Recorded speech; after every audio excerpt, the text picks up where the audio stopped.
Эң биринчи башкы талабыбыз бул Садыр Жапаровду бошотуу.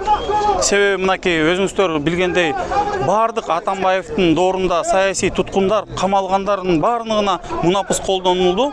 Бирок Садыр Жапаровго мунапыс колдонбой жатат.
işe girişecek mi?